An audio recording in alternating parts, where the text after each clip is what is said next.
Mon message pour aujourd'hui, c'est tu as reçu l'approbation de Dieu.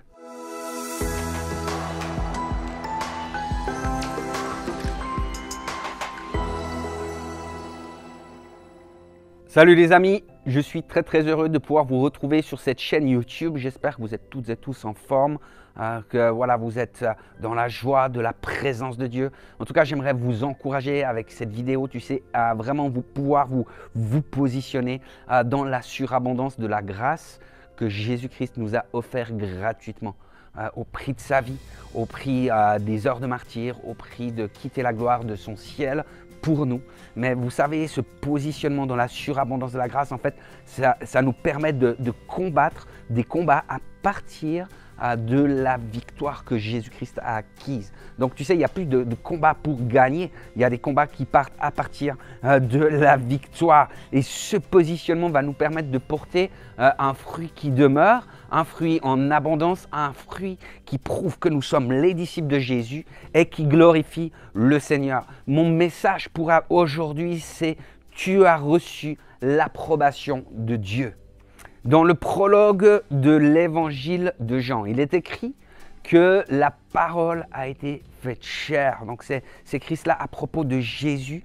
Et Jean va faire cette magnifique proclamation. Mais à tous ceux qui l'ont reçu, à ceux qui croient en son nom, il a donné le pouvoir de devenir enfants de Dieu, lesquels sont nés non du sang, ni de la volonté de la chair, ni de la volonté de l'homme, mais de Dieu. Donc la première chose que nous pouvons nous rappeler, c'est que Jésus nous a choisis et que Jésus nous a établis. Ça ne vient pas de nous, c'est un don de Dieu. Et c'est juste extraordinaire. Et rien que cela, les amis, ça devrait nous réjouir. Nous avons été choisis. C'est une nouvelle qui est merveilleuse. Vous savez, moi, je me rappelle quand j'étais enfant, en fait, dans les années 80, il y avait le chœur d'hommes de la région qui avait organisé un concours de chant avec les écoles.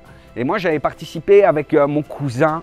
Et puis, lorsque voilà, plusieurs personnes pouvaient être choisies au travers de cela et participer à la soirée du chœur, à la soirée de cette chorale d'hommes. Et voilà. Et nous, avec mon cousin, donc, on avait fait un chant en duo.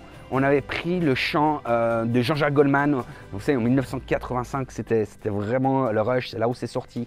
Donc c'était vraiment le tube de l'époque. Et on avait chanté donc Je te donne. Et on avait été sélectionnés, on avait été choisis pour participer à cette soirée.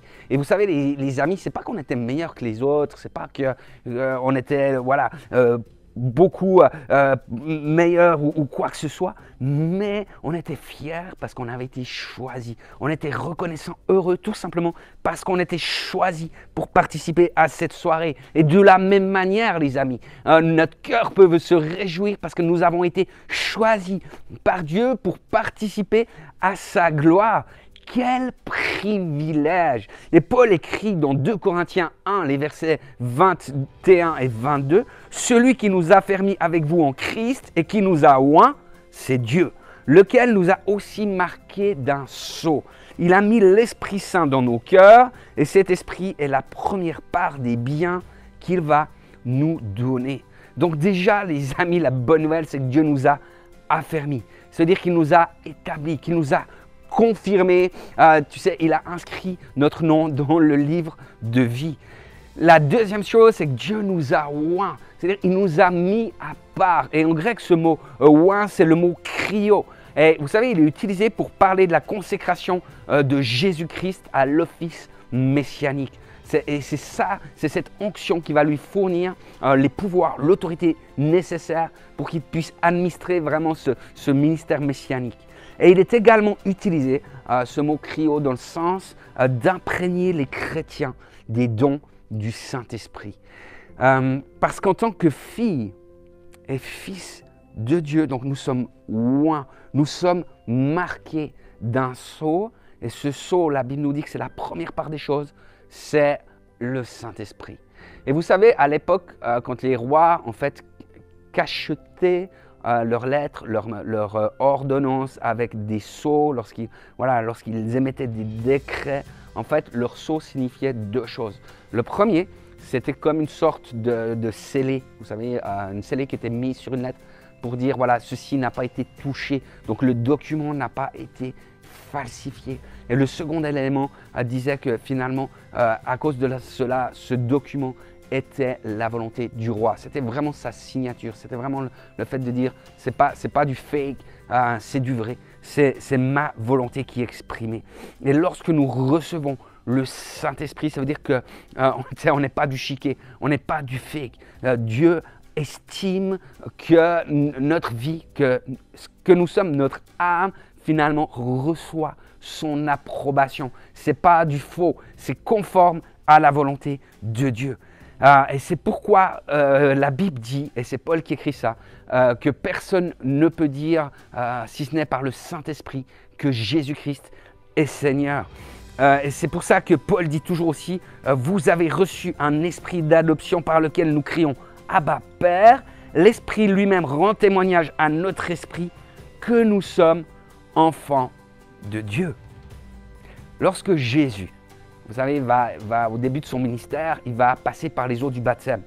En fait, le Saint-Esprit va descendre sur lui sous la forme d'une colombe et le Père va déclarer avec une voix qui va se faire entendre des cieux, « Celui-ci est mon Fils bien-aimé, en qui j'ai trouvé mon bon plaisir. » C'est vraiment l'approbation qui est faite par le Père, qui est manifestée simplement du fait que Jésus-Christ est Fils. Ce n'est pas parce qu'il a fait des œuvres glorieuses.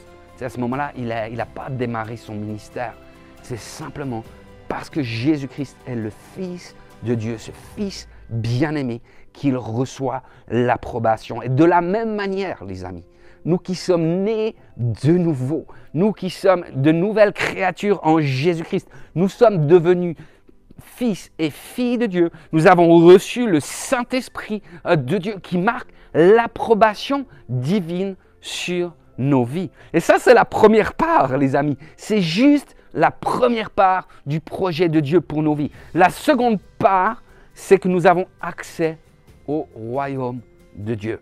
Dans Jean 3, au verset 3, Jésus va dire à Nicodème, « En vérité, je te dis, si un homme ne naît pas de nouveau, il ne peut voir le royaume de Dieu. » Donc non seulement il y a cette promesse, évidemment, pour l'éternité, pour notre vie, après ce passage ici-bas sur la terre, mais il y a également une promesse pour l'aujourd'hui, pour le maintenant, pour notre vie terrestre, que la manifestation du royaume va se passer au travers de nos vies. C'est pourquoi Jésus dira, « Voici les signes qui accompagneront ceux qui auront cru.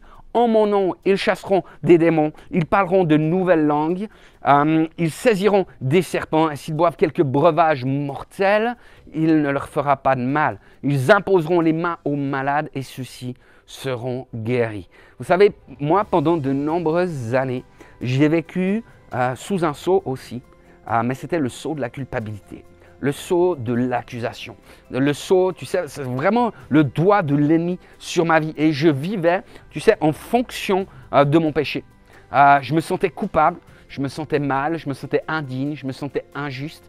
Et ce sentiment était un poids énorme sur ma vie. Et j'avais beau venir à la croix, j'avais beau venir à Jésus, tu sais, voilà, déposer mes péchés, me confesser, lui demander sa grâce. Et je recevais cela pour un petit moment.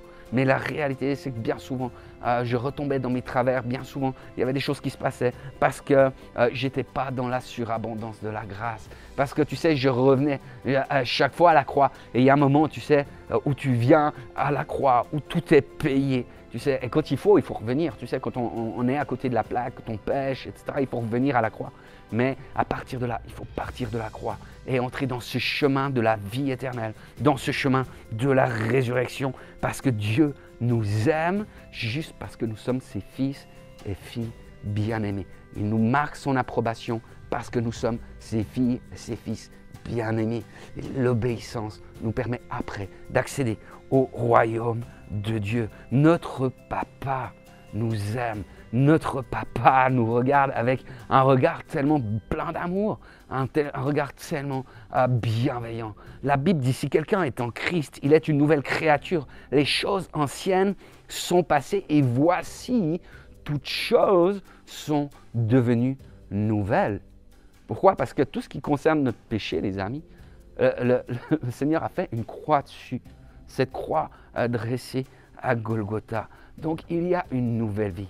Il y a quelque chose qui s'en vient. J'aimerais te dire, même si ça fait 10 ans, 20 ans peut-être que tu es né de nouveau, peut-être tu es un tout jeune converti, mais qu'importe le nombre d'années, il est temps maintenant de pouvoir entrer dans cette victoire de Jésus-Christ. Il est temps maintenant de glorifier le Seigneur pour la surabondance de la grâce de ne plus vivre, tu sais, sous le coup de la condamnation, mais d'avancer par la foi et faire les œuvres que Dieu a préparées pour nous d'avance. J'aimerais vraiment t'encourager avec cela. Je te bénis dans le nom puissant de Jésus-Christ. Si cette vidéo t'a encouragé, n'hésite pas à la liker, n'hésite pas à la commenter. Partage-la autour de toi aussi. Volontiers, ça nous rend un grand service. Tu peux t'abonner à cette chaîne, tu actives la cloche et tu recevras des notifications lors de notre prochaine publication. Que le Seigneur soit ta faveur, qu'il soit ton salut. Sois béni.